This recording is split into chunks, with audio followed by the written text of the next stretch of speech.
Bismillahirrahmanirrahim. Assalamualaikum warahmatullahi wabarakatuh.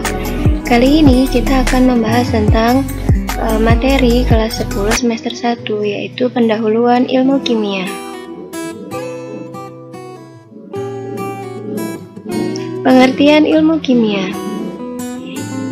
Kimia merupakan ilmu pengetahuan yang mempelajari tentang materi, meliputi susunan, struktur, sifat, dan perubahan materi, serta energi yang menyertainya. Nah, kalau kita belajar ilmu kimia, maka kita akan familiar dengan hal-hal di bawah ini, karena ilmu kimia itu berguna bagi kehidupan rumah tangga, seperti alat-alat mandi, kemudian kebersihan, deterjen, ada kosmetik, kemudian mempelajari proses metabolisme dalam tubuh, dan proses fotosintesis. Selanjutnya, materi dan klasifikasinya. Materi adalah segala sesuatu yang mempunyai massa dan yang mempunyai volume atau menempati ruang. Materi mempunyai 3 wujud, yaitu padat, cair, dan gas. Perubahan wujud materi, materi itu dapat berubah dari satu wujud ke wujud yang lainnya, seperti yang sudah kalian pelajari ya, ada membeku, mencair, melebur, dan lain sebagainya. Masih ingat kan?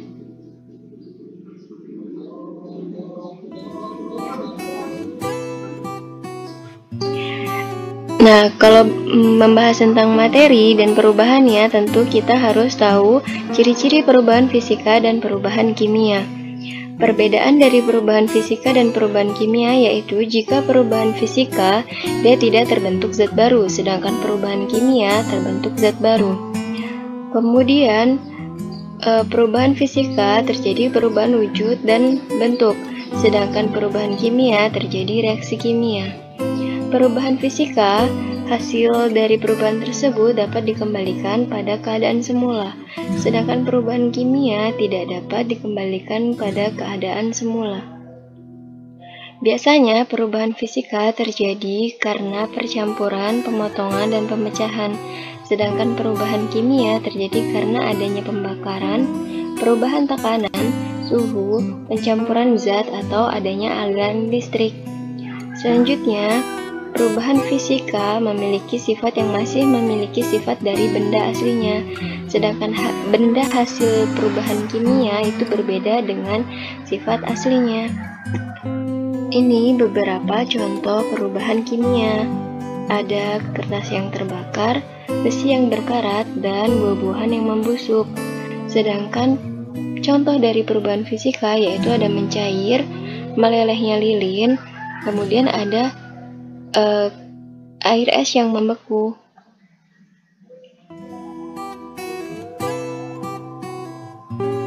Materi terdiri dari zat murni dan campuran, sedangkan zat murni berupa unsur dan senyawa, sedangkan campuran terdiri dari campuran homogen dan campuran heterogen.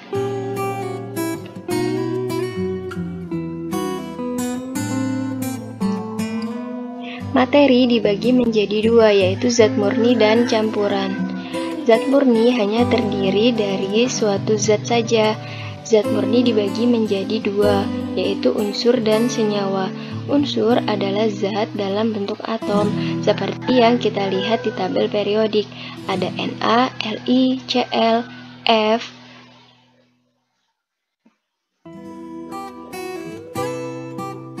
I, dan sebagainya.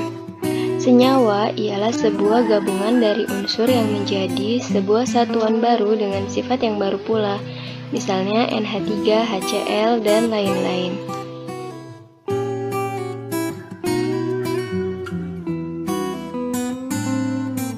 Campuran dibagi menjadi 2, yaitu homogen dan heterogen. Homogen ialah campuran dari beberapa unsur atau senyawa yang sifatnya stabil.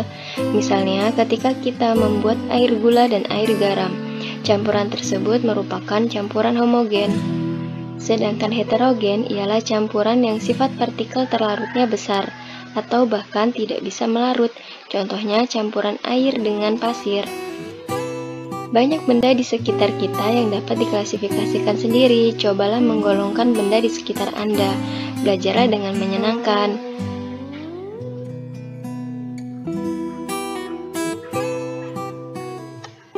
Materi selanjutnya yaitu pemisahan campuran.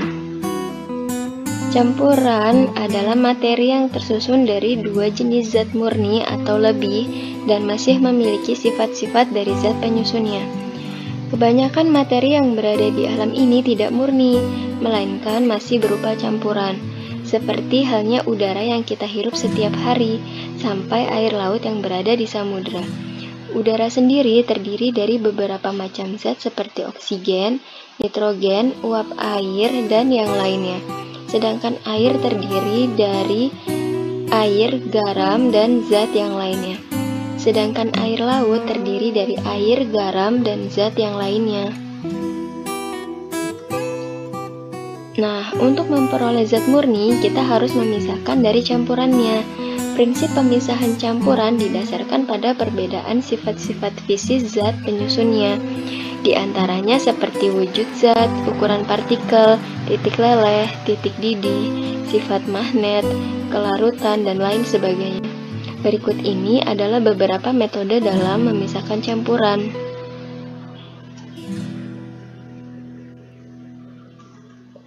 Yang pertama, filtrasi atau penyaringan. Filtrasi adalah metode pemisahan yang digunakan untuk memisahkan cairan dan padatan yang tidak larut dengan menggunakan penyaring atau filter berdasarkan perbedaan ukuran partikel. Sebagai contoh, menyaring air yang bercampur pasir disaring dengan kertas saring sehingga pasir akan tertinggal di kertas saring.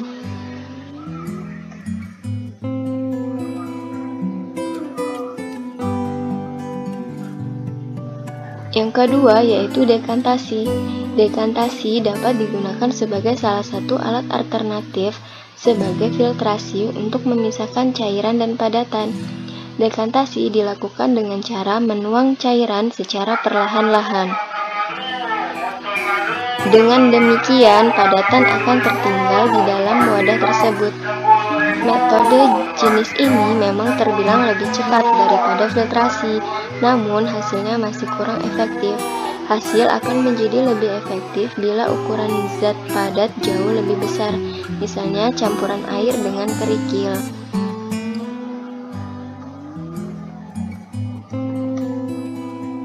Yang ketiga, metode sentrifugasi. Metode jenis ini sering dilakukan sebagai pengganti filtrasi bila partikel padatan sangat halus dan jumlah campurannya lebih sedikit. Metode sentrifugasi digunakan secara luas untuk memisahkan sel-sel darah dan sel-sel darah putih dari plasma darah.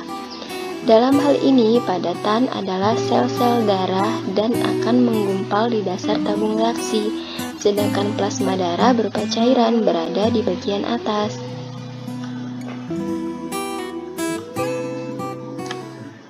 Berikutnya, evaporasi.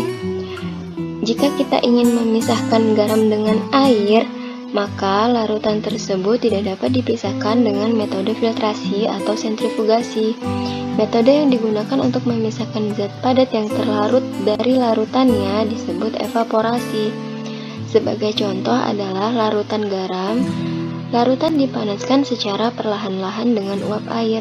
Selama pemanasan, air dibiarkan menguap perlahan-lahan sehingga habis dan meninggalkan kristal garam sebagai residu.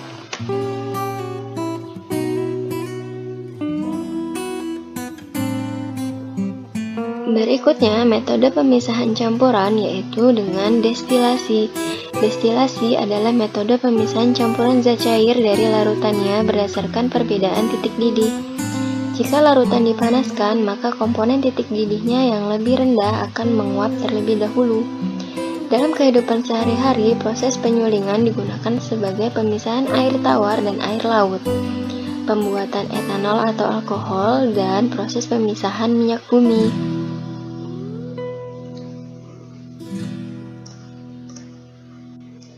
Selanjutnya yaitu corong pisah.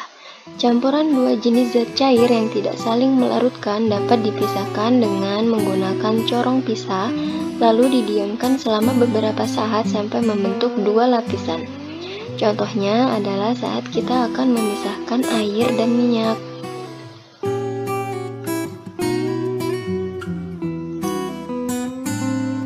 Metode selanjutnya yaitu kromatografi. Kromatografi merupakan pemisahan campuran yang terjadi karena perbedaan kelarutan zat-zat dalam pelarut serta perbedaan penyerapan kertas terhadap zat-zat yang ingin dipisahkan. Suatu zat yang lebih dahulu larut dalam pelarut dan kurang terabsorpsi pada kertas akan bergerak lebih cepat, seperti yang ada pada gambar. Dalam kehidupan sehari-hari, kromatografi berguna untuk menguji apakah bahan pewarna yang digunakan dalam makanan aman untuk dikonsumsi.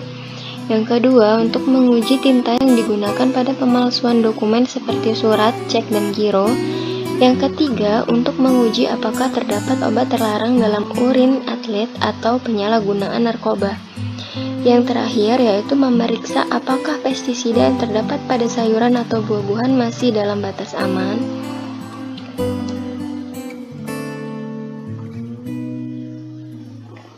Selanjutnya, metode pemisahan dengan sublimasi. Sublimasi merupakan metode pemisahan campuran sesama zat padat berdasarkan perubahan wujud zat. Zat padat yang menyublim atau berubah wujud menjadi gas atau sebaliknya dapat dipisahkan dengan campuran dengan zat padat yang tidak dapat menyublim menggunakan metode sublimasi. Contohnya seperti campuran iodin dengan garam dapat dipisahkan dengan cara pemanasan. Campuran dipanaskan di dalam wadah cawan yang ditutup dengan corong terbalik. Iodin akan menyublim dan menjadi uap.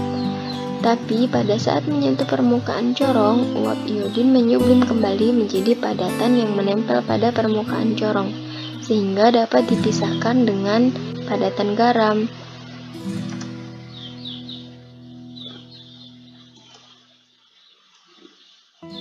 Berikutnya, metode pemisahan campuran dengan ekstraksi. Pemisahan campuran dengan metode ekstraksi terjadi atas dasar perbedaan kelarutan zat terlarut di dalam pelarut yang berbeda. Ekstraksi sering dilakukan untuk mengambil sari dari suatu tumbuhan.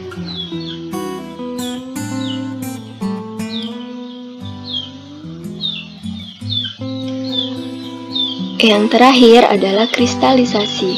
Kristalisasi ialah pemisahan campuran dengan cara mengkristalkan atau mengendapkan zat terlarut dalam larutan yang tadinya berupa cairan juga.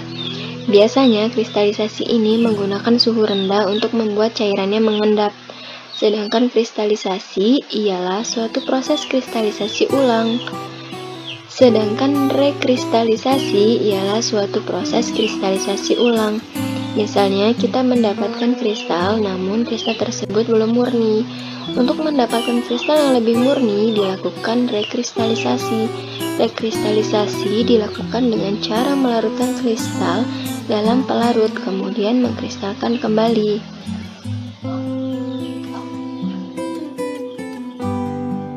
Thank you. Assalamualaikum warahmatullahi wabarakatuh.